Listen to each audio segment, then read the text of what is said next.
الفاتحہ۔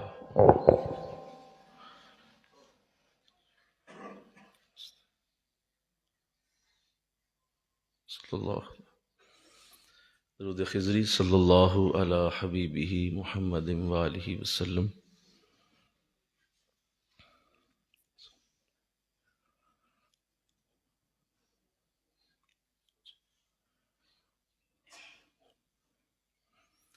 وظیفہ حضرت مجدد الفیضانی رحمۃ اللہ علیہ، لا حول ولا قوة الا باللہ۔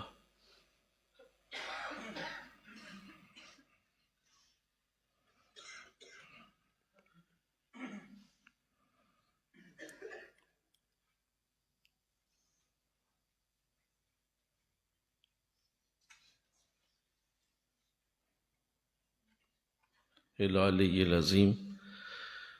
وظیفہ حضور غوث اعظم، حسبنا اللہ و نعم الوکیل۔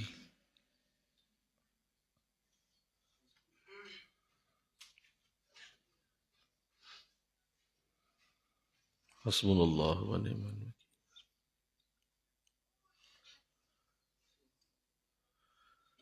وظیفہ پیر و مرشد دامت برکاتہم، یا عظیم یا عظیم۔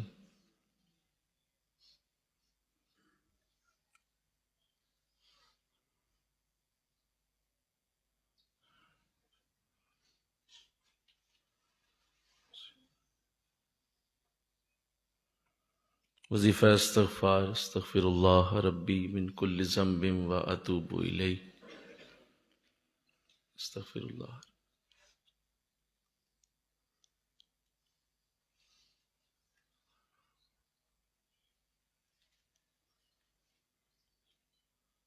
درود خضری صلی اللہ علی حبیبہ محمد وآلہ وسلم۔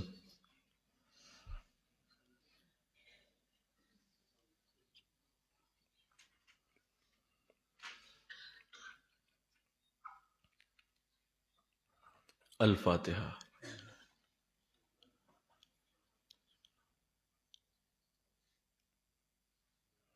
وصلی اللہ تعالی۔ بسم اللہ الرحمن الرحیم۔ الحمد للہ رب العالمین والعاقبۃ للمتقین والصلاة والسلام علی سید الانبیاء والمرسلین۔ قال اللہ تعالی فی الکلام المجید، فاسألوا اہل الذکر ان کنتم لا تعلمون۔ صدق اللہ العظیم۔ مل کے پڑھیے، الصلاۃ والسلام علیک یا رسول اللہ وعلی آلک واصحابک یا سیدی یا حبیب اللہ۔ الصلاۃ والسلام علیک یا رحمۃ للعالمین وعلی آلک واصحابک یا سیدی یا خاتم النبیین۔ معزز و محترم حاضرین و سامعین، ہماری یہ عظیم کوشش آئیے دین سیکھے کورس اپنے بالکل اب آخری درس میں شامل ہو چکی ہے، اور یہ ہمارے درس کا اب اختتام ہوا چاہتا ہے۔ جیسا کہ یہ علم اور سیکھنے کی مجلس ہے، تو یہ لازم ہے کہ سیکھنے والوں میں سوال پیدا ہو، یہ ضروری ہے۔ اور اگر سوال پیدا نہیں ہوتا، اس کا مطلب یہ ہے کہ یا تو سکھانے والا وہ ناقص ہے، اور یا پھر دوسری بات ہے کہ سیکھنے والا ناقص ہے۔ یہ ہو نہیں سکتا کہ آپ کوئی علم سیکھیں، آپ کوئی بھی ہنر سیکھیں تو آپ اپنے سکھانے والے سے سوال نہ کریں، یہ ہو نہیں سکتا۔ ضرور ہوتا ہے، آپ کوئی میتھس پڑھتے ہیں، انگلش پڑھتے ہیں، کوئی بھی سبجیکٹ پڑھتے ہیں، تو آپ کو اس کا سوال پیدا ہوتا ہے کہ سر مجھے بتائیے کہ اس میں کیا آپ نے سمجھایا ہے، کیسے ہوا ہے، میرے ذہن میں نہیں آیا۔ یہ ضروری ہوتا ہے۔ اور اگر کوئی ایسا نہیں کرتا تو اس کا مطلب یہ ہے کہ یا تو وہ سمجھ نہیں رہا یا وہ سمجھنا چاہتا نہیں۔ سوالوں کا پیدا ہونا یہ علم سیکھنے کی دلیل ہے۔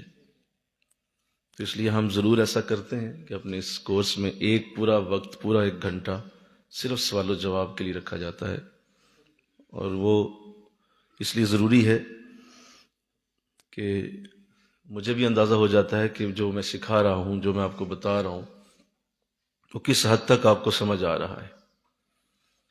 کیونکہ اگر میں صرف سمجھاتے چلا جاؤں اور اگر آپ کوئی سوال کریں، میں آپ کو علم دے رہا ہوں پی ایچ ڈی کا، آپ سوال کریں نرسری کا، تو مجھے اسی وقت سمجھ آنا چاہیے کہ یہ بیچارے ابھی نرسری کے ہیں، مجھے ان کو پی ایچ ڈی کی بات نہیں بتانی چاہیے۔ تو اس لیے سوال کرنے والے کا راز کھول دیتا ہے۔ یہ ضروری ہے کہ آپ اپنا راز کھولیں اور بتائیں کہ حضور میں ابھی اس لیول پہ ہوں، مجھے اس بات کی سمجھ نہیں آئی۔ آپ یقین کریں کہ صرف یہی فرق ہوتا ہے علم والوں میں اور جاہلوں میں۔ علم والا سوال کر لیتا ہے اور جواب جان کے علم والا بن جاتا ہے، اور جاہل چپ رہ کے ساری زندگی جاہل ہی رہ جاتا ہے۔ وہ سوال نہیں کرتا، پوچھتا نہیں، اس کے اندر گنجل پڑے ہوتے ہیں، اندر ذہن الجھا ہوا ہوتا ہے، اندر بہت ساری اس کے اندر ایک کھچڑی پکی ہوتی ہے، لیکن وہ پوچھتا ہی کوئی نہیں، بات ہی نہیں کرتا۔ تو اس سے اللہ محفوظ کرے، آمین کہو ذرا سارے، ذرا جس بھی لیول پہ ہو سوال پوچھا کرو، کبھی نہ اس سے ڈرا کرو یا سوچنا کہ دیکھیں جی کیا کہوں گا، کیسے کہوں گا، جواب پتہ نہیں ملے گا کہ نہیں ملے گا۔ یہ سارے نفس کے جال ہیں کہ یہ کہیں جان نہ لے، اس سے کہیں پتہ نہ چل جائے۔ حالانکہ آپ کے اندر جو سوال پیدا ہوا ہے وہ بہت بڑا تھا، اور اگر آپ اسے پوچھ لیتے تو خود بھی اصلاح ہو جاتی، اور کتنے لوگ اس کا جواب جانتے وہ بھی اصلاح کر لیتے۔ زیادہ تر ایسا ہی ہوتا ہے کہ آپ جب سوال کا جواب لے رہے ہوتے ہیں تو آپ کے ساتھ جو لوگ بیٹھے ہوتے ہیں ان کے ذہنوں میں بھی وہی سوال ہوتا ہے، لیکن وہ پوچھ نہیں پاتے، آپ پوچھ لیتے ہیں، اور اندر ہی اندر وہ لوگ شکریہ ادا کرتے ہیں، یار میرا بھی پردہ رہ گیا ہے اور دیکھو مجھے جواب بھی مل گیا۔ تو بتائیے کتنا فائدہ ہوا، آپ کو بھی ہوا اور جو لوگ بیٹھے تھے انہیں بھی ہوا۔ تو اللہ توفیق عطا فرمائے۔ میں انتظار میں ہوں، مجھے لکھ کے پیش کر دیں ادھر سے، اگر بچی میں نے کہا بھی تھا کوئی کھڑی کریں چھوٹی مجھے دے، سوال دے مجھے اپنے۔ ادھر سے بھی کوئی سوال ہے، ویسے زبانی پوچھ لیں پہلے اگر کوئی ذہن میں ہے تو، مردوں کی طرف سے پہلے۔ جی جی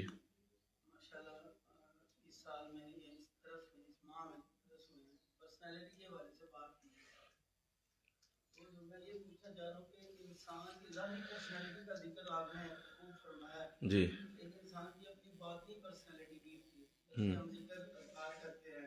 مختصر کریں، مختصر کریں، مختصر۔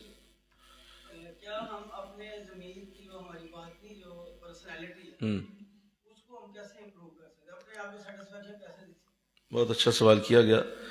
سادہ سی بات ہے، جب آپ ظاہر کو سنوارتے ہیں تو اس کا ڈائریکٹ تعلق آپ کے باطن کے ساتھ ہے، یہ دونوں اکٹھے ہی ہوتے ہیں۔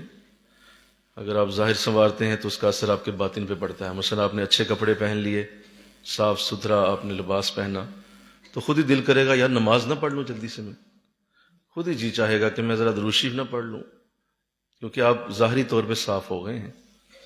اور اسی طرح اگر آپ باطنی طور پہ صاف ہو گئے ہیں، یعنی آپ کی جو ہڈن پرسنالٹی ہے وہ صاف ستھری ہو گئی ہے، تو یہ ہو ہی نہیں سکتا کہ آپ اچھا ذاکر، اچھے ذکر کرنے والے ہیں اور آپ ایک میلا لباس پہنیں گے، ایسا ہو نہیں سکے گا۔ کیوں؟ وہ اندر کی پاکی یہ تقاضا کرے گی اب تم باہر بھی پاک ہو جاؤ، یہ ممکن نہیں ہے نا، یہ دونوں کٹھے ہیں۔ سمجھ آ رہی بات؟ تو آپ نے اگر جو ہے وہ ظاہری پاکی لی ہے، بیٹا ادھر ہی کھڑی رہو، ادھر کھڑی رہو، ادھر کھڑی رہو، دیتی جاؤ بس جلدی سے۔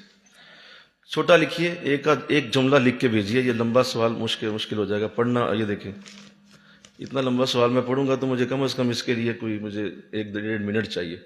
ایک جملہ لکھیے بس، آسانی ہو جائے۔ تو دونوں چیزیں کٹھی ہیں، سمجھ آ رہی ہے جی؟ اگر آپ ذکر کر رہے ہیں تو لازمی طور پہ اس کا اثر آپ کے لباس پہ جائے گا، آپ کے چہرے پہ آئے گا، آپ کی ظاہری حالت پہ جائے گا۔ اوکے، اگر آپ صاف ستھرے ہو رہے ہیں، صابن اچھی طرح ملا ہے، اچھی طرح سے آپ نے وضو کیا ہے، آپ نے غسل کیا ہے، تو اس کا اثر آپ کی نماز پہ جائے گا۔ تو یہ دونوں ایک ہی ہیں۔ جی آپ کچھ پوچھ رہے ہیں؟ ماشاء اللہ۔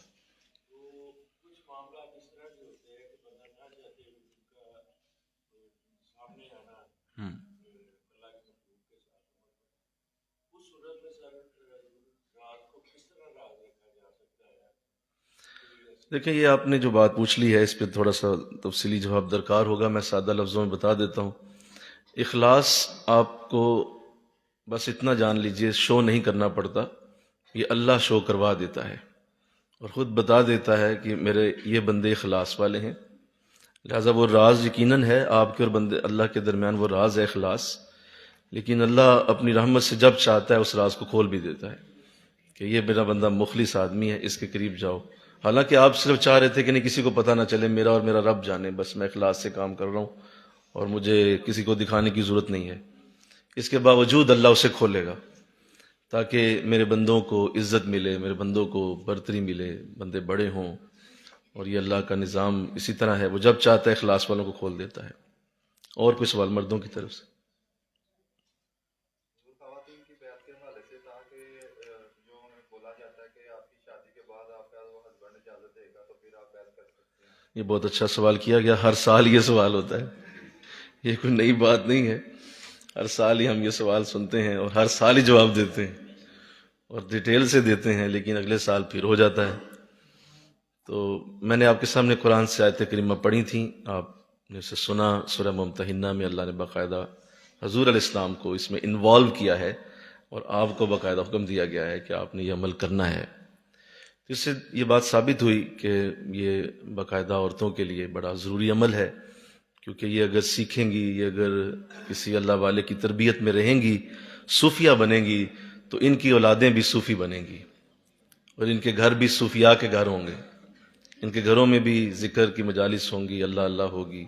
ظاہر ہے کسی اللہ والے کے ساتھ جڑیں گی تو اللہ اللہ ہی سیکھیں گی، بولو نا بھائی، کیا سیکھیں گی وہاں سے؟ میک اپ تو نہیں سیکھیں گی نا، وہاں سے اللہ اللہ ہی سیکھیں گی، تو اللہ اللہ سیکھیں گی تو گھر جائیں گی تو اللہ اللہ ہی ہوگی۔ تو اس لیے ان کو بیعت ہونا، میرے خیال میں، میری اپنی جو رائے ہے وہ یہ ہے کہ ان کو بیعت ہونا مردوں سے زیادہ ضروری ہے، کیونکہ مردوں کے معاملات ذرا اور ہوتے ہیں، مرد اور انداز سے چل رہے ہوتے ہیں، لہٰذا عورت کے لیے یہ سعادت لینا بہت بڑا کرم ہے۔ ہاں اب اس میں یہ ہے کہ اگر وہ اجازت لینے کے چکروں میں ہے تو پھر تو بہت ساری مشکلات ہوں گی، کیونکہ ظاہر ہے اگر عورت اجازت لینا چاہ رہی ہے اور بے دین شوہر ہے، پہلی بے نماز ہے اور وہ بیچارہ پہلی دین سے دور ہے، وہ کیسے تمہیں اجازت دے گا؟ مجھے بتائیے، کیوں دے گا؟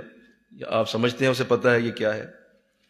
تو اس لیے اس میں کوئی اس کی توہین نہیں ہے، اس کی وجہ یہ ہے کہ یہ اللہ اور اس کے رسول کی طرف لے جانے کا راستہ ہے، اس میں کسی انسان کی اجازت لینا یہ اللہ کے ذکر کی توہین ہے کہ آپ اللہ کے ذکر کے لیے کسی انسان سے پوچھیں کہ میں ذکر کروں یا نہ کروں، چاہے وہ باپ ہے، چاہے وہ ماں ہے، چاہے وہ بھائی ہے، چاہے وہ بڑا بیٹا ہے یا شوہر ہے، وہ بھائی وہ اللہ کا ذکر ہے نا، اس میں اللہ انوالو ہے، رسول انوالو ہے، اس میں آپ انسان اور میں انسان ہم کیا کر سکتے ہیں؟ بولو نا بھائی۔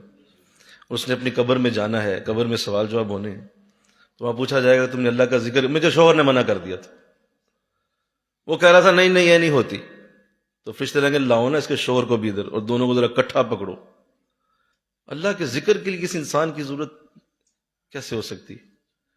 ہاں آپ گھر کا کام کریں، آپ بازار جائیں، آپ گھر کے معاملات کریں، اس میں شوہر سے پوچھیں، بھائی سے پوچھیں، باپ سے پوچھیں، بھائی دنیا کے کام ہے نا، بولو تو وہاں تو پوچھیں نا آپ۔ تو جہاں نماز، روزہ، نیکی، اللہ رسول آئے گا، وہاں شوہر باپ کی کیا ضرورت ہے آپ کو؟ میں نافرمانی نہیں کہہ رہا ہوں، میں آپ کو آپ کی صحیح ترتیب سکھا رہا ہوں۔ وہاں پہ آپ کو اپنا آئیڈیا ہوتا ہے نا کہ میرا ذہن کیا ہے، میرا شعور کیا ہے۔ تو اس لیے بہتر یہ ہے کہ اس کو بڑی عقل مندی سے چلا جائے، اور اس پہ کوئی دو رائے نہیں ہے کہ عورت کی بیعت انسان کو بہت فائدہ دیتی ہے اور مردوں سے زیادہ فائدہ اس کا۔ اسی لیے میں نے عرض کیا تھا کہ عورتوں کے لیے تو قرآن میں حضور کو حکم دے کے کہا گیا ہے، مجھے کہو نا سبحان اللہ، اور ہمیں حضور نے بس اپنا طریقہ دیا تھا کہ آئے عبادہ بن صامت سے روایت کہ سب صحابہ سے کہا بھائی آؤ مجھے دیکھ لو، بیعت ہو کر لو میری بیٹھ کے۔ حضور نے اپنا طریقہ دے دیا، اللہ نے حکم دیا کس کے لیے؟ عورتوں کے لیے۔ مردوں کے لیے حضور سے خود ہی وہ ہو گیا، اور مردوں کے لیے فضیلت بیان کر دی۔ اللہ آپ کو برکت دے۔ اور مردوں میں کوئی سوال پوچھ لیں پھر میں یہ بولتا ہوں۔ جی ماشاء اللہ۔ کسی نیکی کو اپنانے کے لیے کیسے انوائرمنٹ کو اپنا چینج کرنا چاہیے؟ جیسے پرسنالٹی ڈیولپمنٹ میں آپ نے چیزیں بتائی ہیں، ان نیکیوں کو اپنانے کے لیے کون سے اسٹیپس ہم یوز کریں کہ جس سے ہم اس کی رسائی کر سکیں؟ بہت اچھا سوال کیا گیا کہ جو آپ نے باتیں کی تھی پرسنالٹی ڈیولپمنٹ میں، وہ اگر میں کرنا چاہتا ہوں اپنے ماحول میں تو کیسے کروں گا؟ بس استقامت ہے، اس پہ مسلسل لگے رہیں، بس وہ کام مسلسل جاری رکھیں، ایک وقت آئے گا کہ آپ کے اندر وہ چیزیں خود ہی پیدا ہو جائیں گی۔ اور جیسے میں ذکر میں عرض کر رہا تھا کہ آپ دنیاوی کام سیکھنے کے لیے کتنے کتنے سال لگاتے ہیں. جی میں لکڑی کا کام سیکھ رہا ہوں کہ مجھے 1.5 سال ہو گیا. میں جی یہ لوہے کا کام سیکھ رہا ہوں، مجھے 2 سال ہو گئے. میں جی یہ فلاں جو ہے وہ جگہ پہ جا رہا ہوں کام سیکھنے کے لیے، کتنی دیر ہو گیا تمہیں؟ مجھے 3 سال ہو گئے.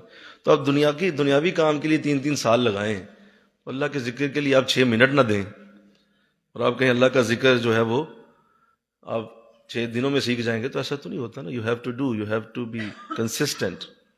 آپ نے پورا ایک وقت دینا ہوتا ہے، چلتے چلتے ایک وقت آتا ہے کہ آپ اس میں کامل ہو جاتے ہیں. اور کوئی مردوں کی طرف سے؟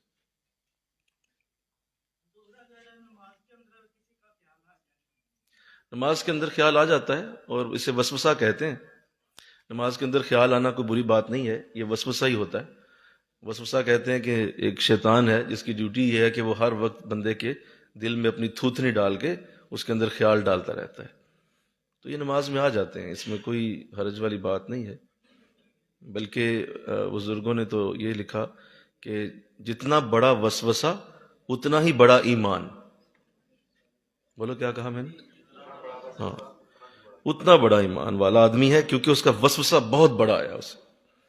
اس کی وجہ یہ ہے کہ شیطان اور چور، یا چور کی مثال لے لیں تو چور اسی گھر میں جائے گا نا جہاں کچھ پڑا ہوگا. جی جہاں بالکل وہ خالی گھر ہے، مطلب دروازہ بھی نہیں لگا ہوا اور ابھی وہ مطلب بالکل ویسے ہی بنا ہوا ہے، سیمنٹ بھی کوئی نہیں ہوا اور پلستر بھی کوئی نہیں ہوا، دروازہ بھی کوئی نہیں، وہاں چور نے گھسنا ہے. ہمیں اندر جا کے میں وقت ضائع کرنا ہے، یہاں خالی گھر ہے. تو جو گھر اندر سے سجا ہوا اور اندر مال و دولت اسے محسوس ہوگا، وہاں چور گھسے گا. ایسے ہی شیطان نفس وہاں جال ڈالے گا جہاں اسے پتہ ہے یہ ایمان والا دل ہے، یہ ایماندار ہے، لہذا اس ایمان کو چھیننے کے لیے وہ پھر کوشش کرے گا. اس لیے سمجھ آ گئی جی کہ وہ وسوسہ آئے گا. ایک بات. دوسری بات یہ ہے کہ اس وسوسے کو پھر روکنا ہوتا ہے. روکنا کیسے ہے کہ اس کے پیچھے پڑ نہیں جانا یا اس کو ہر وقت سوچتے نہیں رہنا، بلکہ روکنا اس طرح سے ہے اس کو اسی وقت دور کیا جائے، دوبارہ نماز کی طرف توجہ کی جائے، دوبارہ الفاظ نماز کے اس کو ذہن میں لائے جائیں، اس کو بار بار دہرایا جائے میں کیا پڑھ رہا ہوں. پھر آئے گا، پھر اسے دور کر دیں، پھر دوبارہ سے نماز میں چلے جائیں. تو یہی چلے گا. بولو یوم یقوم الحساب تک جی یہی رہے گا، ایسے ہی رہنا ہے یہ کہ آپ کو آخری وقت تک بھی وسوسہ آئے گا، اسے بھی دور کریں، پھر نماز میں واپس چلے جائیں. تو یہی رہے گا. یہ ایسے ہی جیسے آپ کھانا کھا رہے ہوتے ہیں تو ابھی ذرا ٹھہر جائیں، بیٹا بیٹھ جاؤ، اب ذرا بیٹھ جاؤ. ایسے ہی جیسے آپ کھانا کھا رہے ہوتے ہیں تو مکھی آ جاتی ہے، تو آپ ایسا نہیں کرتے کہ آپ مکھی کے پیچھے بھاگنا شروع ہو جاتے ہیں اور مکھی کو اڑاتے ہیں اور اڑا کے آپ اس کے پیچھے پیچھے بھاگتے ہیں جب تک گھر سے باہر نہیں نکل جاتی میں اس کے پیچھے پیچھے بھاگتا جاؤں. وہ بھائی ایسے تو نہیں کرتے نا، آپ اڑا دیتے ہیں اور ساتھ کھانا کھانا شروع کر دیتے ہیں. وہ پھر آ کے بیٹھے کہ بولو پھر کیا کرو گے، پھر اڑا دیں گے، پھر کھانا کھائیں گے. تو ایسے ہی ہوگا. تو یہ ساری زندگی یوں ہی رہنا ہے. کوئی کتنا بڑا ولی بنے یہ کہے کہ مجھے وسوسہ نہیں آتا، ایسا نہیں ہو سکتا. یہ ممکن ہی نہیں ہے، یہ نیچر کے خلاف ہے، کیونکہ شیطان نے اپنا کام کرنا ہے، رحمان نے اپنا کام کرنا ہے. تو دونوں اپنا اپنا کام کر رہے ہیں، تم نماز پڑھتے جاؤ بس. بعض لوگ اس لیے بھی یہ نیک عمل چھوڑ دیتے ہیں جی ہمیں چونکہ خیال ہی بڑے آتے ہیں، خیال بڑے آتے ہیں، میں نہیں پڑھتا. اچھا جب تم نہیں پڑھتے تو خیال کیا نہیں آتے کیا؟ اس وقت بھی تو خیال ہی آتے ہیں. تو دونوں میں خیال ہی ہیں، تو اس لیے وسوسہ رہے گا. سمجھ آ گئی ہے؟ ماشاء اللہ. اور کوئی سوال ادھر سے مردوں کی طرف سے ہے تو پوچھے پہلے، پھر میں ادھر آتا ہوں. جی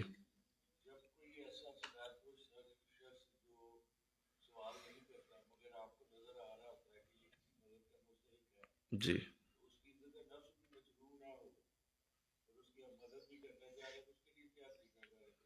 بہت ضروری ماشاء اللہ پوچھا. دیکھیں یہ ضروری ہے کہ آپ نے لوگوں کی عزت نفس کا خیال رکھنا ہوتا ہے. اور جیسے میں نے آپ کے سامنے اس بار کچھ حدیث عرض کی ہیں، جس میں ایک حدیث آپ نے سمجھی ہوگی، یاد رکھنی ہے. وہ حدیث آپ نے ہمیشہ یاد رکھنی ہے کہ حضور اسلام نے پوچھا صحابہ سے کہ تم میں سب سے طاقتور شخص کون ہے، یا اللہ کے نزدیک سب سے طاقتور چیز کیا ہے؟ یاد ہے وہ حدیث؟ بولیے.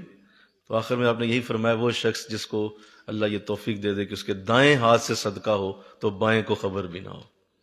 تو وہ شخص طاقتور ترین انسان ہے کہ اس کو اللہ نے اتنی طاقت دی ہوئی ہے کہ وہ اپنے اس صدقے کو چھپا سکتا ہے. تو ایسے ہی وہ جو عزت نفس ہے کسی کی، اسے مجروح نہیں کرنا ہے، کسی صورت بھی نہیں کرنا ہے.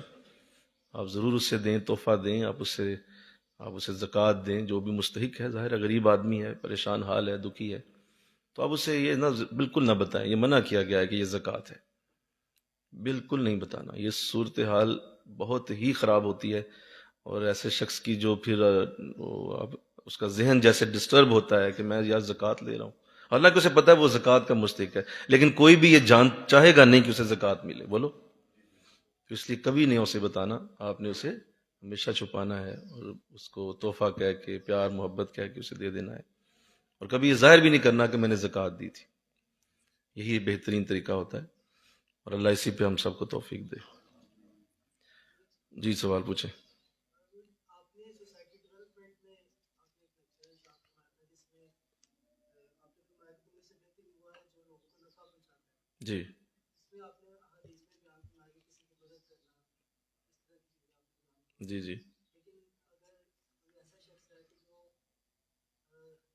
کسی کو دین کی طرف لاتا ہے یا ان کو نیکی کی طرف لاتا ہے، ہوں. وہ بھی اسی رتبے میں رہے گا یا اس کا درجہ کچھ الگ ہے؟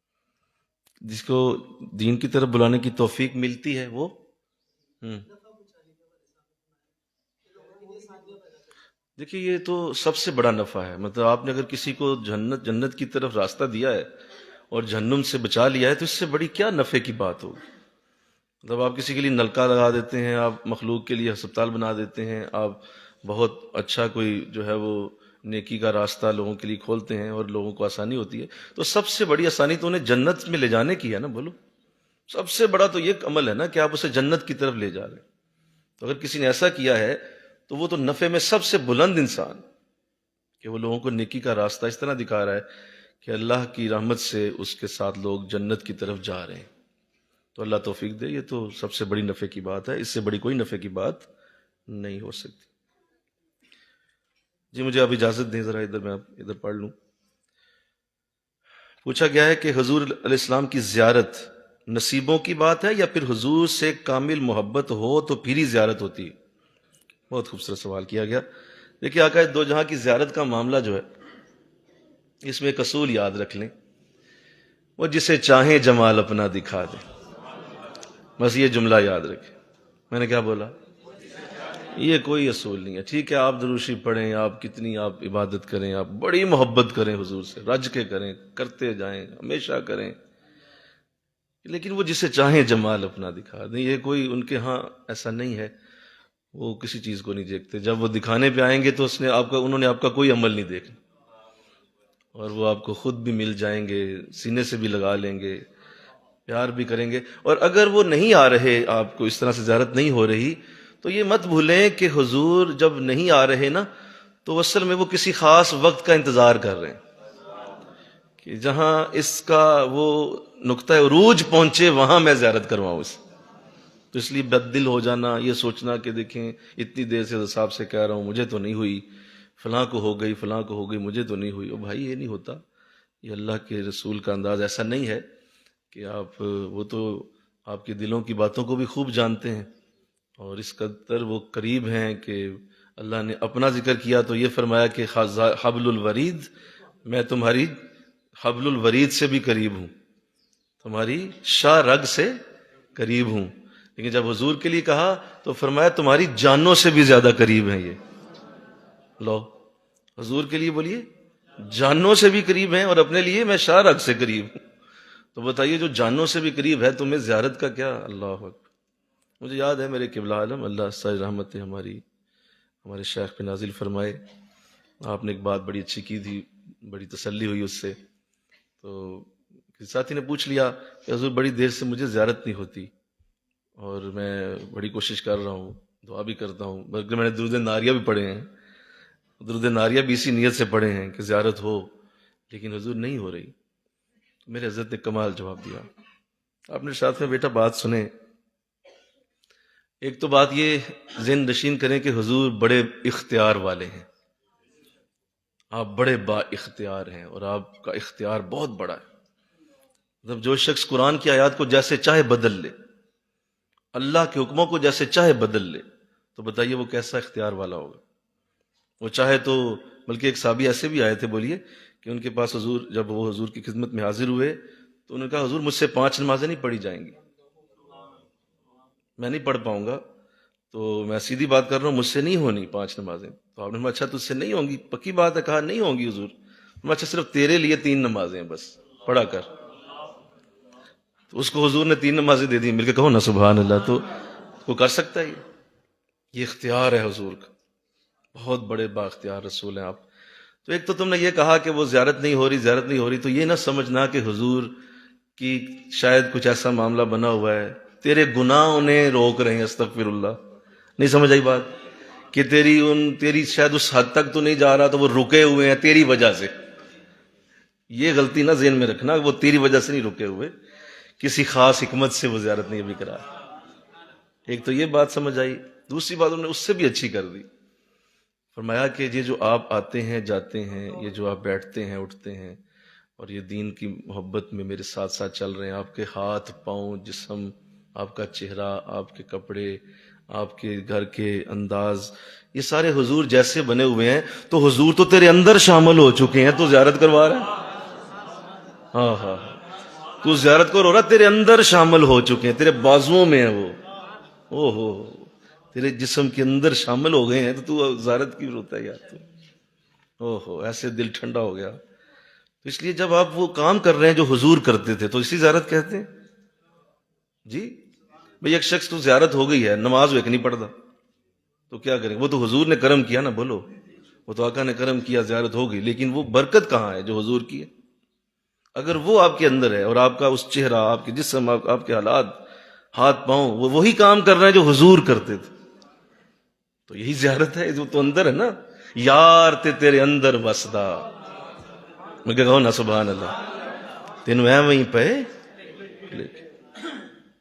جن لوگوں نے بیعت نہیں کی ہے، روز محشر ان کا امام کون ہوگا؟ شیطان. بھائی بیعت ہی نہیں ہے، مطلب کسی کے پیچھے ہی نہیں چلتے. تو کسی کے پیچھے تو چلتے ہیں نا. نہیں سمجھ آئی؟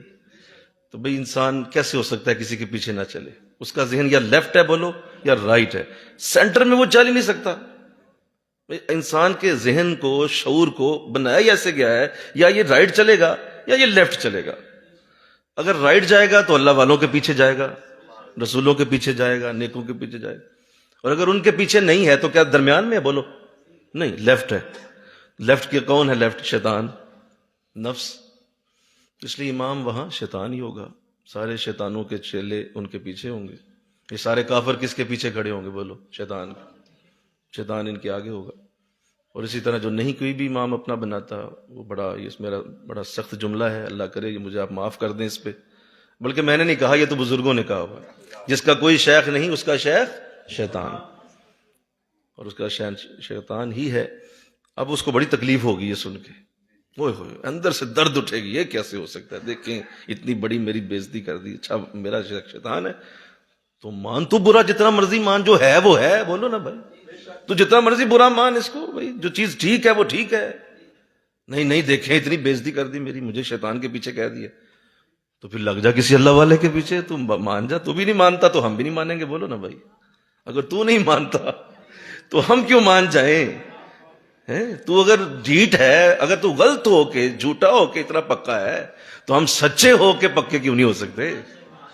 ہمارے اگر ہم بزرگوں کے پیچھے ہیں تو ہم کیوں نہ بھائی سچ بولیں؟ تو چل پیچھے، ٹھیک ہے. تو اس لیے یہ سادہ سی بات ہے، جس کا کوئی شیخ نہیں اس کا امام وہاں شیطان ہی ہوگا. اعتکاف کے لیے کیا شوہر کی اجازت ضروری ہے؟ جی نفلی اعتکاف یا سنت اعتکاف دونوں کے لیے ضروری ہے. اس کی وجہ یہ ہے، کیا وجہ سن لیں. اس کی وجہ انتظامی امور ہیں. کیا امور ہیں؟ انتظامی امور ہیں. ظاہر ہے آپ گھر میں ہوتے ہیں، بہت سارے معاملات ہیں، اور اس میں آپ انتظامات کے حوالے سے دیکھتے ہیں، بچے ہیں، آنا جانا ہے، ہاسپٹل ہو سکتا ہے، کوئی مطلب ویسا مریض ہو سکتا ہے گھر میں. اس کے لیے پھر ظاہر ہے اس کو کنسلٹ کرنا ہوگا کہ آپ مجھے اجازت دیتے ہیں تسلی سے تاکہ میں اعتکاف کر لوں. تو بہترین شوہر تو وہ ہے جو یہ کہے کہ بھائی ٹھیک ہے اجازت لیا تم نے اچھی بات کر دی، لیکن اللہ رسول کے راستے پہ میری کیا جرت ہے تجھے روکوں. بسم اللہ پڑھو. تم اعتکاف کرو گی تو سب سے زیادہ برکت تو اللہ مجھے ہی پہلے دے گا نا تیرے اعتکاف کی، کیونکہ تو میرے گھر میں اعتکاف کر رہی ہے. میرا ہی نور پیدا ہوگا، میرے ہی رزق کو اللہ بڑھائے گا، مجھے ہی سکون ملے گا کہ میرے گھر میں رحمت کے فرشتے اتریں گے. تو وہ تو اچھی بات ہے. لیکن اگر کوئی پھر وہی بات آ گئی کہ اگر وہ بے دین آدمی ہے، پہلے ہی ہاتھ چھوٹ ہے، منعوس ہے، بد نصیب انسان ہے، اور نظر آ رہا ہے کہ یہ جو ہے بالکل ایک ایسا شخص ہے کہ اس کو تو اگر پوچھا گیا تو یہ بجائے الٹا مجھے شاید ڈانٹے گا، اور بلکہ جو اعتکاف بیٹھتے ہیں ان کو بھی گالیاں دینا شروع کر دے گا۔ ایسے ہوتے ہیں لوگ کہ وہ یہ بھی شروع کر دیتے ہیں، یہ کیا لوگوں نے شروع کیا ہوا۔ تو اگر ایسا ہے تو پھر نہ اجازت مانگے، پھر اس کو بے ادبی پہ مجبور نہ کریں، اور اگر ایسا نہیں ہے تو ایک دفعہ پوچھ لیں۔ پوچھا گیا میں قرآن پاک نہیں پڑھی ہوئی لیکن میں اعتکاف بیٹھنا چاہتی ہوں، تو پہلا تو جملہ ہی بڑا خطرناک بول دیا آپ نے، قرآن پاک نہیں پڑھی ہوئی۔ تو یہ انتہائی تکلیف دہ عمل ہے۔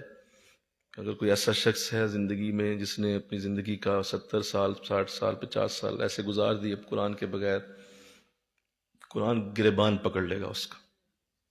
میں کہتا ہوں کہ یہ تو بہت ہی بڑی ترول ہوگی کہ اتنا بڑا ظلم کہ تم نے بچے بنا لیے، کاروبار بنا لیے، شادیاں بنا لیں، گھر بنا لیے، روزانہ کھانا پینا تو بناتی ہے، سب کچھ کرتی ہے، صرف چھوٹنا تھا، قرآن ہی چھوٹنا تھا، تو اس سے بڑا کیا ظلم ہوگا۔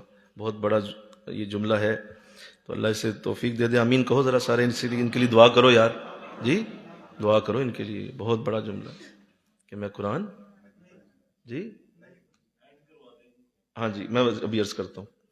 تو ایک تو اس طرف توجہ کریں، فوراً قرآن کی طرف آئیں، اعتکاف دیکھی جائے گی بعد میں، اعتکاف اس طرح سے آپ پہ فرض تھوڑی ہے، تو اعتکاف نہیں بلکہ قرآن آپ پہ فرض ہے۔ قرآن پڑھنا، سارے بولو فرض ہے، پھر بولو ہاں جی، نماز سے زیادہ فرض ہے یہ، تو اسے پڑھا نہیں ہے تو اعتکاف کا آپ کیا پوچھ رہے ہیں؟ تو اس کے لیے پہلے ان 10 دنوں میں آپ قرآن پڑھیں، قرآن سمجھیں، قرآن کو ذرا اچھی طرح پڑھ لیں، اور اگر اعتکاف بیٹھ کے یہی نیت کریں گے کہ میں 10 دن میں قرآن اپنا ٹھیک کر لوں گی، تو اس سے بہتر اور کوئی طریقہ نہیں ہے۔ ضرور بیٹھیں اعتکاف، لیکن قرآن پڑھیں، اس میں سمجھیں، اس کو پڑھنے کا طریقہ سمجھیں۔ شوہر فوت ہونے سے پہلے یہ کہہ گیا کہ اپنے گھر یعنی ماں کی طرف نہ جانا، تو اس کے لیے کیا حکم ہے؟ لو جی، فوت ہونے سے پہلے یہ بات کہہ گیا، یہ بھی ہم نے نا ایسی زبردستیاں شروع کی ہوئی ہیں ہم مردوں نے کہ ہم اس پہ اللہ کی بارگاہ میں جواب دہ ہوں گے کل حشر کے دن۔ ایسے ظالم لوگ ہیں کہ ٹھیک ہے کوئی بہت بڑا فساد ہے کہ جو ماں کی طرف جاتی ہے تو ہوتا ہے، ورنہ چھوٹے موٹے مسائل ہیں، سارے جانتے ہیں، بولو نا بھائی، چھوٹے موٹے مسائل ہوتے ہیں ہر گھر میں کہ جو ماں کی طرف جاتی ہے تو وہاں سے سیکھ کے آ جاتی ہے، وہاں جاتی ہے تو وہاں سے یہ فلاں ہوتا ہے، تو میں نہیں جانے دینا۔ چھوٹے موٹے مسائل ہیں، وہ تو ہر گھر میں، لیکن آپ اس کو اس طرح بالکل ہی بند کر دیں، بس یار کافی ہو گئے، بالکل ہی بند کر دیں، اور آپ یہ کہیں کہ نہیں جی میں تو بالکل ہی نہیں جانے دوں گا، تو یہ آپ نے جو حق چھینا ہے، اس چھیننے کا اللہ کے ہاں بہت بڑا اب خمیازہ بھگتنا ہوگا۔ آپ اپنی بیگم کو، اپنی زوجہ کو کسی صورت بھی اپنے ماں باپ سے ملنے سے نہیں روک سکتے، سوال ہی نہیں پیدا ہوتا، الا کہ وہ کوئی کافر لوگ ہیں، وہ کافر ہیں، وہ وہاں جاتی ہے تو وہاں جا کے کفر کا مطلب کام ہو جائے گا، باقی تو چھوٹے موٹے معاملات ہیں، ناراضگیاں چھوٹی موٹی ہوتی ہیں۔ تو شریعت نے اسے سختی سے منع کیا ہے کہ آپ کی اگر زوجہ کو ایسی حالت ہے کہ وہ جا کے وہاں جاتی ہے تو اس سے کفر کا خطرہ ہے، تو پھر تو روکیں آپ، ورنہ آپ کو اجازت نہیں ہے کہ آپ اسے ماں باپ سے روک سکیں، کیونکہ وہ اس کی بیٹی ہے، اس کی وہ صاحبزادی ہے، اس کا باپ ہے، اس کی ماں ہے، اور وہ تڑپ رہے ہیں بیچارے، اور یہ مرد بن کے اپنی طرف سے تو بیٹھا ہوا ہے۔ میں نے حضور کی وہ حدیث کئی بار سنائی آپ کو، آقا اسلام نے فرمایا انتہائی کمینہ شوہر ہے وہ جو اپنی بیوی کو دبا کے رکھے۔ یہ میرے نبی کی بڑی سخت زبان اقدس سے میں ایسا جملہ بہت کم بولا ہے آپ نے، بولیے، مطلب آپ کی زبان سے سخت جملے بہت کم نکلے ہوئے ہیں، بہت ہی کم۔ ان میں سے ایک یہ ہے، ایک تو ایک بڑا سخت جملہ آپ کا یہ بھی ہے کہ جس نے نماز چھوڑی اس نے کفر کیا، یہ بھی بڑا سخت جملہ ہے کہ نماز چھوڑ دی اس نے کفر کر دیا۔ تو ایسے یہ بھی بڑا سخت ہے کہ وہ شخص کمینہ ہے جو اپنی بیوی کو دبا کے رکھنے کی کوشش کرتا، ایسا رویہ اختیار کرتا ہے کہ جو، اور اس کے دوسری طرف بولا کہ وہ شخص میرے بڑے نزدیک ہے جو اپنی بیوی کے آگے دب کے رہتا ہے، اور اس طرح سے رہتا ہے کہ جیسے دبا ہوا ہے، حالانکہ وہ چاہے تو کوئی بھی بات کرے، اور اس کی بیوی بات بھی سنتی ہے، مانتی بھی، لیکن اس کا رویہ کیسا ہے؟ بولیے، بول دو یار، دبا دبا سا. اچھا ٹھیک ہے, آپ صحیح کہہ رہی ہیں, آپ ٹھیک ہی کہتی. یہ جو انداز ہیں یہ حضور کو پسند ہے, اور یہ آقا دو جہاں کا اپنا طریقہ ہے. حضور نے اپنی زوجہ کے اوپر کبھی کسی حوالے سے ایسا معاملہ نہیں کیا. آپ چاہتے تو آپ اس کائنات میں سب سے سخت شوہر بن سکتے تھے, سب کچھ تو اللہ نے دیا ہوا تھا آپ کو, لیکن آپ بولیے نرم ترین شوہر. تو اللہ ایسی توفیق دے. یہ جملہ اس نے جو کہہ دیا, اب اس کے لیے حکم یہ ہے کہ اگر وہ فوت ہو چکا ہے 2 نفل توبہ کے پڑھے, اللہ سے معافی مانگے اور جا کے اپنی ماں سے ملے, ویکھی جائے گی قیامت دن. کوئی ایسی بات نہیں. اعتکاف کے متعلق کچھ بہنوں کو ابہام ہیں کیسے بیٹھیں. تو یہ یاد رکھیے, اعتکاف عورت کے لیے ویسے تو 10 دن کا ہی ہوتا ہے جو سنت ہوتا ہے, لیکن اگر کوئی مجبوری ہے, شرعی مجبوری ہے, تو پھر وہ جب پاک ہوں گی اسی دن اعتکاف بیٹھیں گی. اگر وہ 23ویں دن, جی میں عرض کرتا ہوں 23ویں دن پاک ہوئی ہیں تو 23ویں دن اعتکاف میں چلی جائیں, اور نیت تو سنت کی ہی تھی, تو اللہ کی بارگاہ سے انہیں سنت کا ہی ثواب ہوگا. حالانکہ وہ 20ویں روزے اعتکاف نہیں کر رہی, وہ 23ویں روزے جا کے بیٹھی. تو اس لیے یہ انتظار نہیں کرنا چاہیے کہ جو ہے وہ اب 27ویں آئے گی تو پھر میں نفلی یا میں اس وقت بیٹھ جاؤں گی. نہیں, ایسا نہیں ہے. آپ جب پاک ہو گئے ہیں اسی وقت اعتکاف میں چلے جائیں, کوئی حرج نہیں ہے. میں 1 منٹ آتا ہوں, میں یہ کر لوں. اگر پوچھا گیا ہے کہ اگر کوئی مرید شیخ سے دور ہو گیا ہے تو اس کے لیے کیا معاملہ ہے. بس ختم ہو گیا کام. شیخ سے دور ہو گیا تو یہی تو چاہتا تھا شیطان نفس, نماز چھوڑ دی, نیکی چھوڑ دی, وظائف چھوڑ دیے. یہ تو قابل واپسی ہیں چیزیں کہ آپ توبہ کر کے دوبارہ نماز شروع کر دیں, توبہ کر کے دوبارہ سے آپ وظائف شروع کر دیں. اگر شیخ سے ہی دوری ہے تو یہی تو بس کام تھا کرنے کا. بس اس نے اس اجڑ سے علیحدہ کر دیا آپ کو, اور اب آپ جائیں گے بھیڑیے کے پاس, اب آپ جائیں گے نفس کی چیر پھاڑ میں, کیونکہ اس نے آپ کو اجڑ سے علیحدہ کر دیا. یہی وہ چاہ رہا تھا, بولو نا بھائی.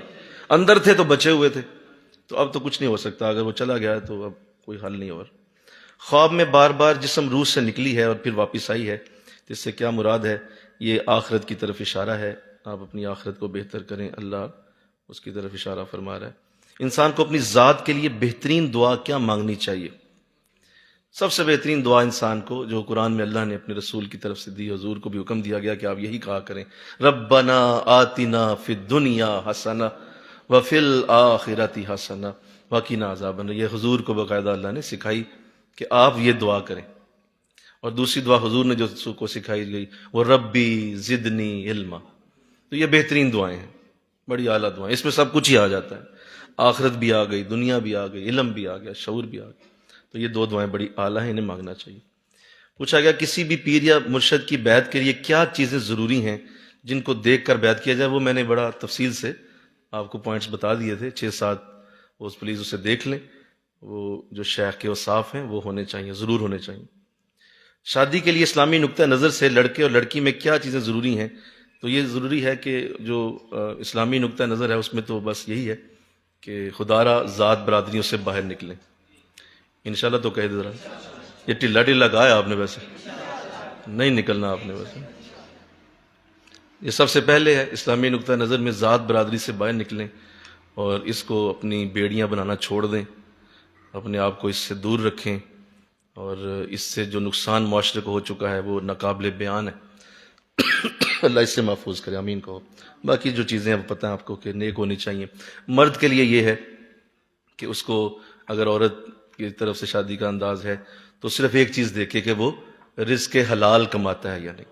یہ حضور نے فرمایا کہ اگر تم نے اپنی بیٹی کے لیے رشتہ دیکھنا ہے تو رزق حلال دیکھو. اگر رزق حلال ہے تو انشاءاللہ نمازی بھی ہوگا, انشاءاللہ فرما بردار بھی ہوگا, اور انشاءاللہ وہ اللہ کی بارگاہ کا مقبول بھی بن جائے گا, کیونکہ رزق حلال کماتا ہے, کھاتا ہے. اور رزق حلال والا ہے تو غریب بھی نہیں ہو سکتا. بولو نا یار بھائی, حلال رزق تو اگر اللہ نے حلال رزق کو غریب کرنا ہے تو پھر حرام ہی کمائے سارے, ایسا تو نہیں ہوتا. حلال میں اللہ نے برکت رکھی. اور اگر کہا کہ بیٹے کی شادی کرنی ہے تو اس کی ماں کو دیکھو. کس کی ماں کو؟ لڑکی کی ماں کو دیکھو, اس کو پتہ کراؤ کون عورت ہے, اس کی دین کیسا ہے, اس کا انداز کیسا ہے, لڑتی بھڑتی تو نہیں ہے, بدتمیز تو نہیں ہے, اور بہت زیادہ جو ہے وہ جو ہے اس کی دنیاوی جو ایک حیثیت ہے وہ کیسی ہے. بس اتنا پوچھ لو. اگر ماں کی طرف سے گارنٹی آ گئی ہے تو ہو بہو, یہ نوٹ کر لیں, 100% بیٹی بھی ویسی ہے. مطلب 100% ختم. ارے فاطمہ ایسی تھی تو خدیجہ کیسی ہوگی. ہاں رضی اللہ تعالی عنہ. کیا بات. تو وہ ماں کی وجہ سے تھی نا. تو لہذا ماں کو دیکھ لو, ختم.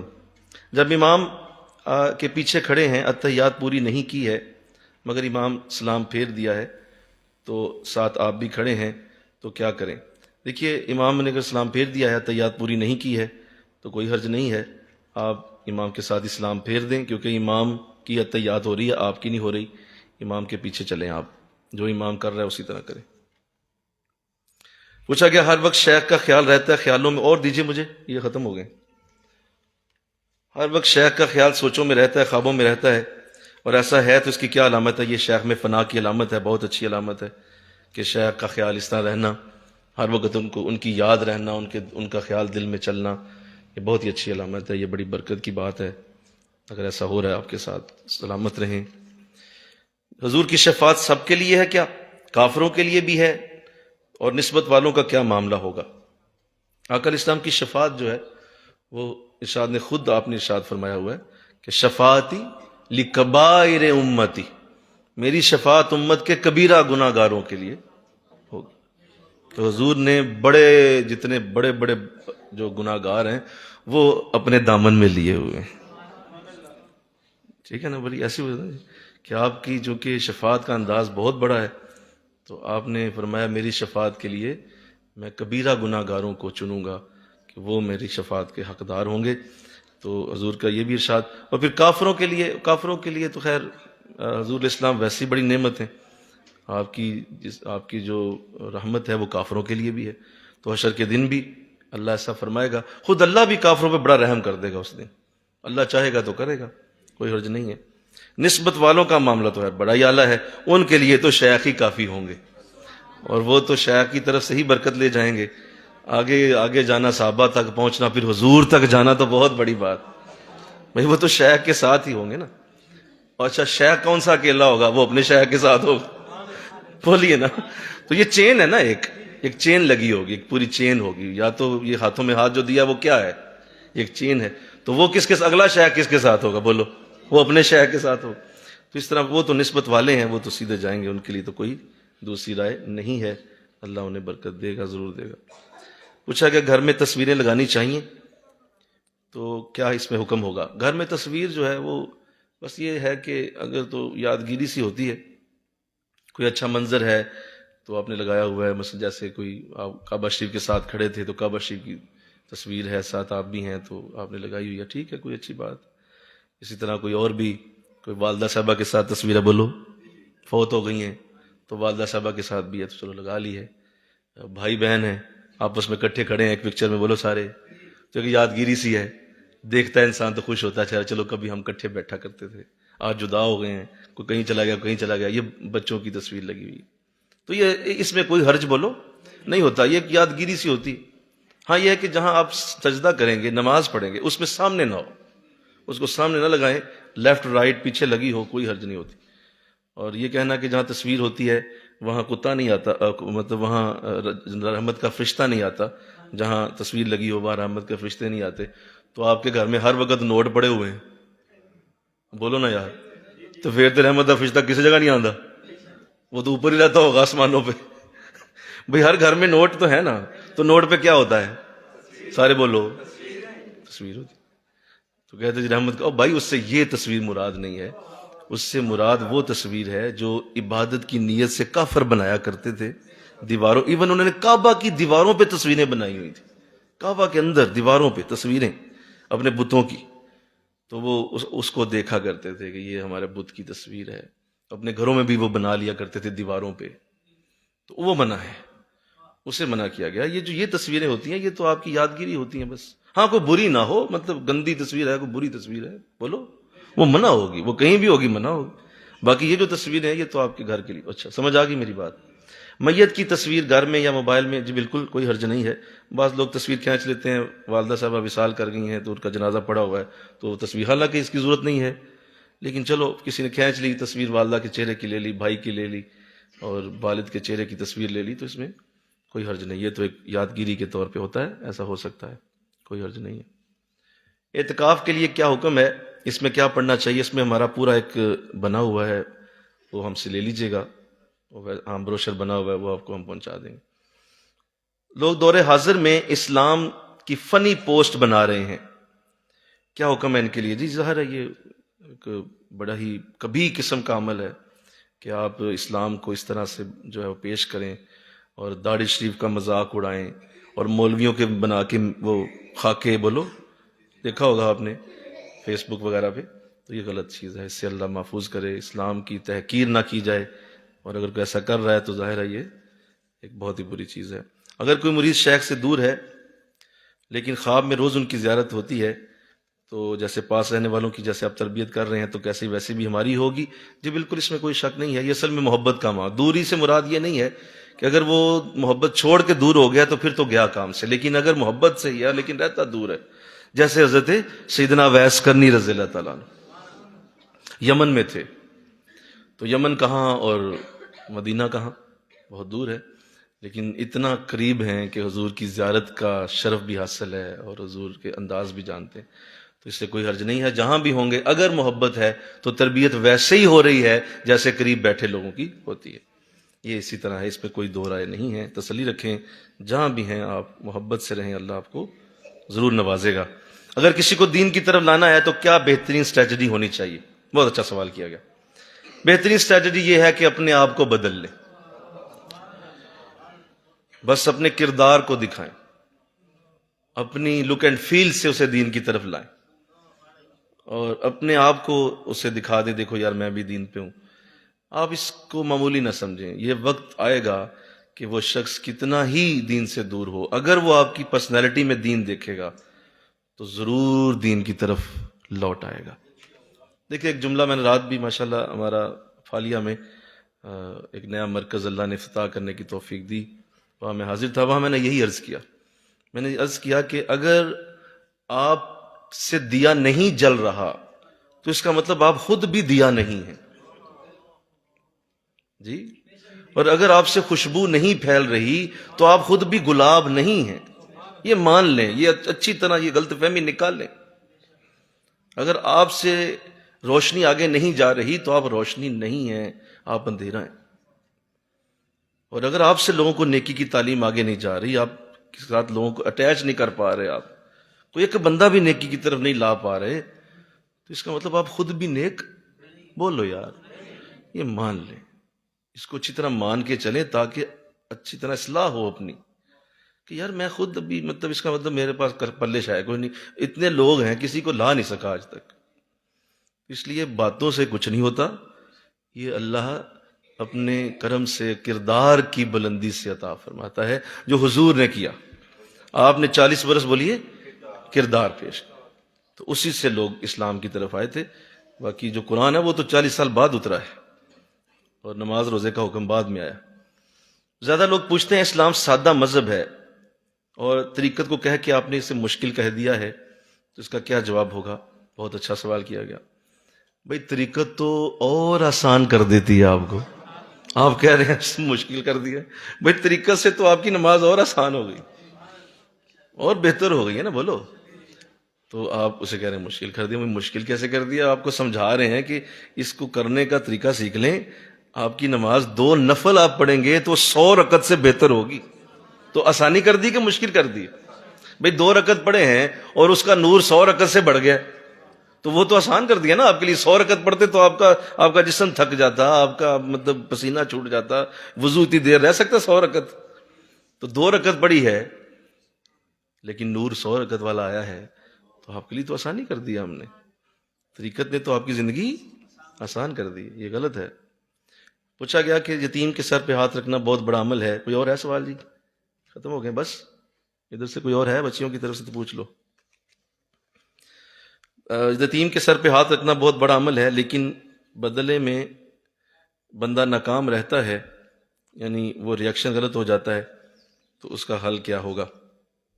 یتیم کے سر پہ ہاتھ رکھنے سے مراد یہی ہے کہ آپ نے اس کی کفالت کرنی ہوتی ہے، اور یہ بھی بڑا ضروری عمل ہے کہ اگر آپ نے کسی کفالت کی ہے تو آپ نے اس سے رزلٹ نہیں لینا، آپ نے اللہ سے لینا ہے۔ ایسی ہے. تو اللہ سے چونکہ رزلٹ لینا ہے تو وہ کیسا ہی آگے آپ سے ریجیکٹ کرے یا کسی طرح کا سلوک کرے، تو اگر آپ یہی توقع کریں گے کہ یہ بھی میرے ساتھ بہت ادب سے پیش آئے، پیار سے رہے، تو اگر نہیں ہوتا تو اس کا مطلب یہ تھوڑی ہے کہ آپ کی نیکی ضائع ہو گئی. اللہ آپ کو اجر دے گا. تو آپ اس کی ریئیکشن کو چھوڑ دیں، آپ اللہ سے اجر لیں گے اور اللہ ضرور دے گا. اگر کوئی درود ناریہ اس نیت سے پڑھے کہ مجھے ہر لمحہ حضور کا دیدار میسر رہے. دیکھیں درود ناریہ جو ہے یہ تو آپ کی سوچوں کو بلند کرنے کے لیے دیا جاتا ہے، اور یہ صرف اسی لیے دیا جاتا ہے، میں تو اس کی سارا تھیم یہی سمجھاؤں، اس کو پڑھانے کا مقصد یہ ہوتا ہے کہ لوگوں کے اندر سے چھوٹی سوچیں نکال کے انہیں بڑی سوچوں کی طرف لے جایا جائے، ان کا ذہن وسیع کیا جائے، ان کو اندر سے جو ہے وہ نکلنے کا موقع دیا جائے. جو کنویں کے مینڈک جو بنے بیٹھے ہیں، بولو کنویں کے مینڈک بنے ہوئے ہیں، اندر ہی بس ایک چھوٹی زندگی کی توقع رکھ کے بیٹھے ہوئے.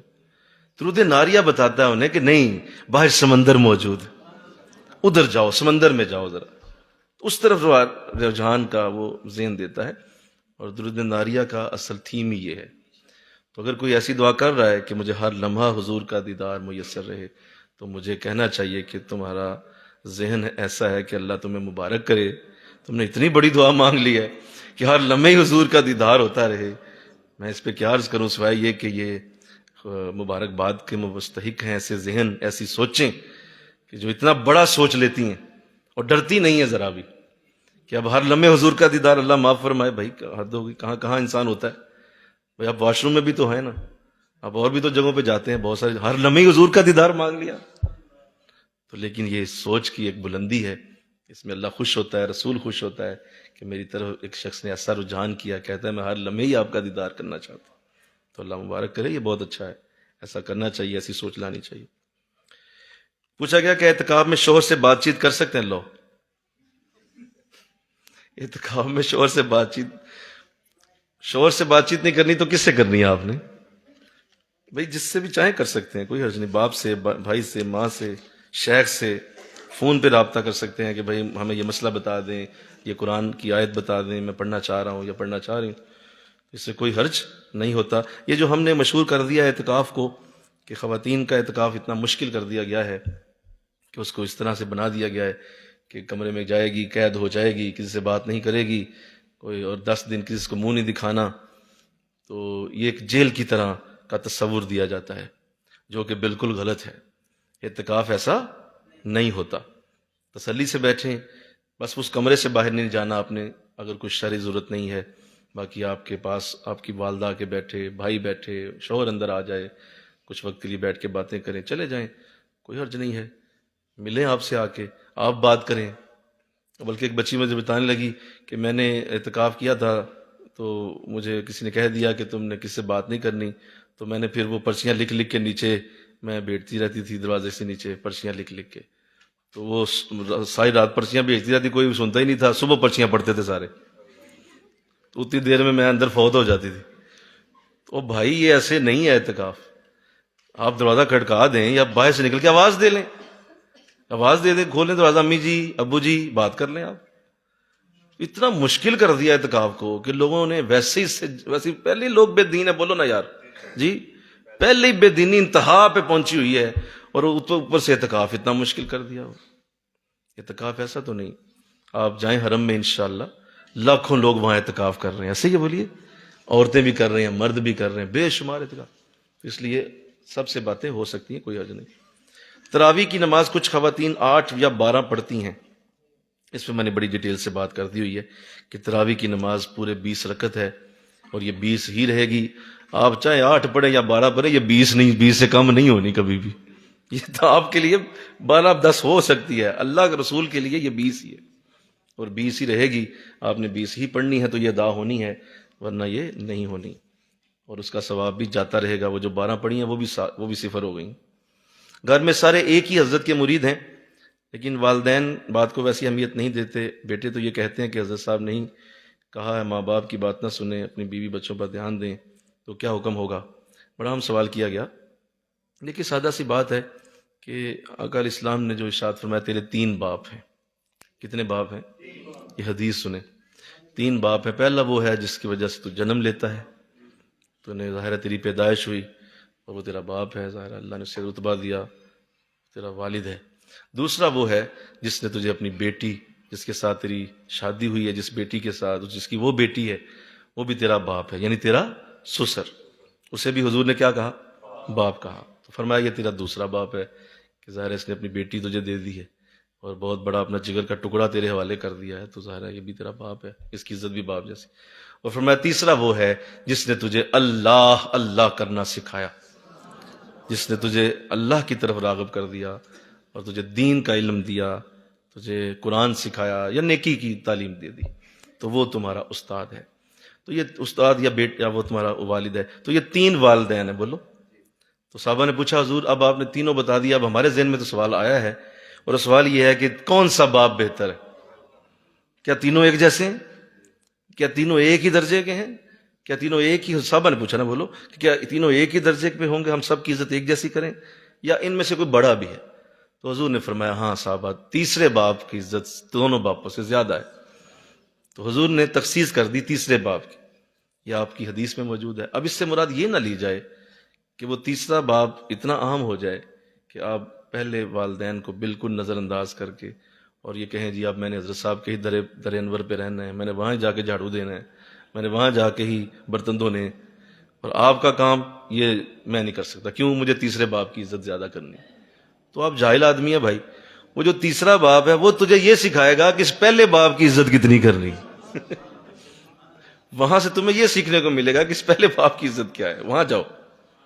اللہ جیسے دیکھیں نا، اللہ رسول کی طرف بھیجتا ہے، بولیے، اور رسول اللہ کی طرف. تو ایسے ہی ہے، جب آپ تیسرے باپ کی خدمت میں جائیں گے تو وہ پہلے باپ کی عزت سکھائے گا، وہ صحیح بتائے گا کہ اصل باپ تمہارا پہلا کون ہے اور اس کی عزت کیسے کرنی. اس لیے تسلی رکھیں، دونوں کو مینج کریں اور پورے انداز سے چلیں تاکہ یہ معاملات خراب نہ ہوں. جی پوچھ لیں.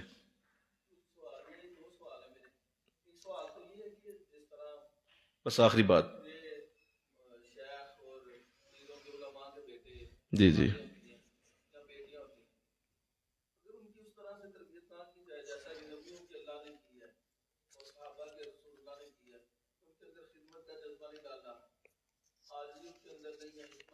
جی جی ایک جلدی پوچھ لیں، 4 پائی نہ بچانی پڑ جائے مجھے یہاں. اس کے علاوہ اگر وہ ساری چیزیں نہیں ہیں، اگر وہ نظام کا حصہ بنے یا وہ ہیڈ کو بنا دیا جائے، تو وہ اپنے آپ کو کسی طرح سے بھی اہل سمجھتے ہیں، تو کیا اس میں کیا ہو سکتا ہے وہ نظر سے سختی سے وہ کام چل جائے جو انسان ایک پروسیس سے گزر کے کرنا ہے؟ بہت اچھا سوال کیا ماشاءاللہ. دیکھیے یہ جو آج ہمارے خانقاہی نظام کی تباہی بربادی ہے، اس میں ایک آپ نے جو یہ بات کہی ہے اس کا ایک بہت بڑی وجہ ہے یہ جو آپ نے بھی کہا کہ ہمارا خانقاہی نظام اس سے بالکل برباد ہو چکا ہے.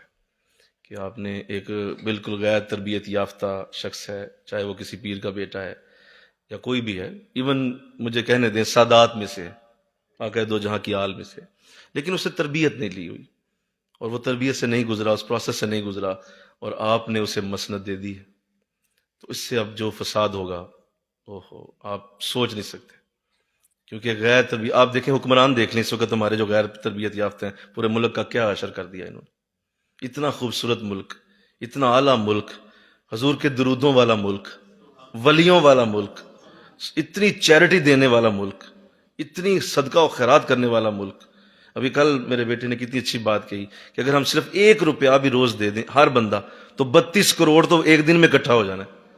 میں اس وقت سوچ رہا تھا بات اس نے بڑی اچھی کی ہے، لیکن وہ 32 کروڑ سنبھالے گا کون؟ کہاں رکھیں گے آپ وہ 32 کروڑ؟ آپ کو اعتماد ہی نہیں کسی پہ. وہ 32 کروڑ کو لے کے نکل جائے گا، امریکہ چلا جائے گا، بدبخت کھا پی لیں گے سارے 32 کروڑ ایک دن میں. عوام ہماری، آپ 32 کروڑ کہہ رہے ہیں، وہ ایک دن میں 1000 روپے ایک بندہ دے سکتا ہے، ایک دن میں کروڑوں اربوں کھٹا ہو سکتا ہے، لیکن عوام جانتی ہے کہ بدبخت اوپر جو بیٹھا ہوا ہے یہ غیر تربیت یافتہ شخص، اسے 32 کروڑ مل بھی گیا تو یہ لے جائے گا کہیں اور. بس یہ المیہ ہے، اللہ ہمیں سے بچا لے. میری آپ کو نصیحت ہے، آپ اس نظام کو دیکھ رہے ہیں اور آپ چھوڑیں باقی دنیا میں کیا ہو رہا ہے، پیرس میں کیا ہو رہا ہے، باقی ٹھیک ہے اللہ کرے گا، اللہ کا دین ہے، بولو اللہ چلانے. آپ اپنے اس نظام کو دیکھیں جو آپ کو دیا گیا ہے.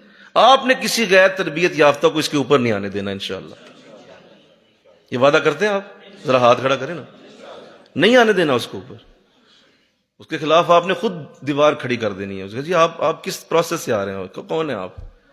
ٹھیک ہے آپ فلاں کی اولاد ہوں گے، لیکن آپ باقاعدہ اس طرح سے نہیں گزرے ہیں، لہٰذا ہم آپ کے ساتھ نہیں بیٹھ سکتے. یہ ہمارا بھی قصور ہوتا ہے کہ ہم ایسے لوگوں کے پیچھے بیٹھتے ہیں جا کے جو تربیت یافتہ نہیں ہوتے اور انہیں اپنا سب کچھ سمجھ کے تو سب کچھ بنا لیتے ہیں. تو آپ نے ایسا نہیں ہونے دینا. سمجھ آ رہی ہے نا؟ یہ میرے خلفاء نوٹ کریں، خلفاء میری بچیاں نوٹ کریں، میرے بچے نوٹ کریں. آپ کی یہ ڈیوٹی ہے کہ آپ نے اس نظام کو شفاف رکھنا ہے انشاءاللہ، اور پروسیس سے گزرنا ہے. اور حضور نے جس طرح گزارا، سیدنا ابوبکر کو گزارا، مل کے کہو نا سبحان اللہ، حضرت عمر کو گزارا پروسیس. ہاں، حالانکہ آپ کے گھر میں حضرت علی ہیں، بولیے، اپنے گھر میں ہیں، خود پالا ہے پہلے دن سے، بلکہ اپنے لعاب سے پہلا انہیں گھٹی دی تھی، یاد ہے؟ حضرت علی کو اپنے لعاب سے گھٹی دی ہے، بلکہ پہلا چہرہ حضرت علی جب آپ کی گود میں آتے ہیں تو پہلا چہرہ حضور کا دیکھا آنکھیں کھول کے. ان کو خلافت نہیں دی آپ نے، حضرت ابوبکر کو دی، کیونکہ اس آپ نے جو یہ عمل کر کے مثال دی ہے. اللہ ہمیں اس پہ رکھے، آمین کو. اور ہماری جو خانقاہی نظام کی تباہی اور بربادی ہے، اللہ اس سے ہمیں محفوظ کر لے. اور یہ جو آپ نے پوچھا، اس کا ایک ہی حل ہے کہ یہ آپ نے خود کرنا ہے، آپ نے کرنا ہے، اور آپ نے اس پہ رہنا ہے کہ میرا، بیٹھو ذرا، کہ میرا جو ہے نا، میرا جو آستانہ ہے یا میری یہ جو خانقاہ ہے، اس کے اندر غیر تربیت یافتہ شخص نہیں آ سکتا انشاءاللہ. جی جی یہ جو اسلام میں کہتے ہیں کہ کوئی بھی لا رحمۃ فی الاسلام، کوئی نماز میں چھوٹ ہے، روزے میں رکان اسلام ہے، جی. جو شادی انسان اپنے حساب کے مطابق صرف نکاح ہی کر سکتا ہے، تو یہ لوازمات کر جو بس یہ بہت بری عادت ہے، اسی سے تو ہمارا معاشرہ ڈکلائن کی طرف چلا گیا ہے. اللہ آپ سب کو توفیق دے، آپ اس کو بدلیں انشاءاللہ، اور آپ اس کو چینج کریں. شادیوں میں سادگی لائیں، جتنی زیادہ سادگی لائیں گے لوگوں کی زندگی آسان ہو جائے گی. اس کو ضرور کریں. اور جب اللہ نے دیکھیں بڑی اچھی بات کی کہ نماز میں چھوٹ دی ہوئی ہے، تو اپنی شادی میں کیوں چھوٹ نہیں لی؟ بھئی نماز میں چھوٹ ہے، بیٹھ کے پڑھ لو، بولو، لیٹ کے پڑھ لو.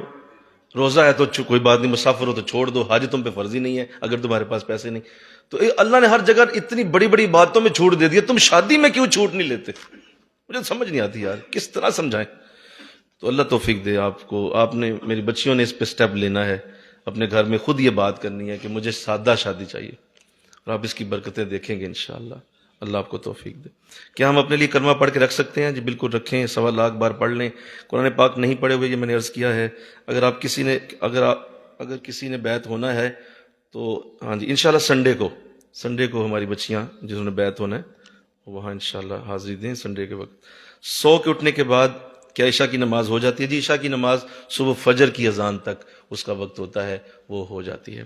اللہ توفیق عطا فرمائے، آمین. اللہم صلی علی سیدنا و مولانا محمد وعلی آل سیدنا و مولانا محمد وبارک وسلم. الہ العالمین، تیرا دین سکھایا، تیرے دین کی مولا یہ گفتگو کی، بہت سارے دلوں میں سوال لوگوں کے رہ گئے ہوں گے، اللہ تو خود ہی انہیں جواب عطا فرما، اور جو مولا ہوئے انہیں سمجھنے کی توفیق عطا کر. ہمیں مولا اپنے دین کی صحیح فہم اور سوچ کی طرف لے جا. اپنے کرم سے، اپنے فضل سے ہمارے ذہن کو وہی دین سکھا دے. ہمیں وہی دین عطا کر جو محمد عربی لے کے آئے، آقا دو جہاں جو دین لائے، ہمیں اس دین کی طرف پھیر دے. استغفر اللہ ربی من کل ذنب واتوب الیہ وصلی اللہ. خواتین آج پڑھ کے جائیں گی صلاۃ التسبیح، کیا جمعہ ہے، صلاۃ التسبیح پڑھ کے جائیے گا، خلقے لگا لیں. باقی سب کو اجازت.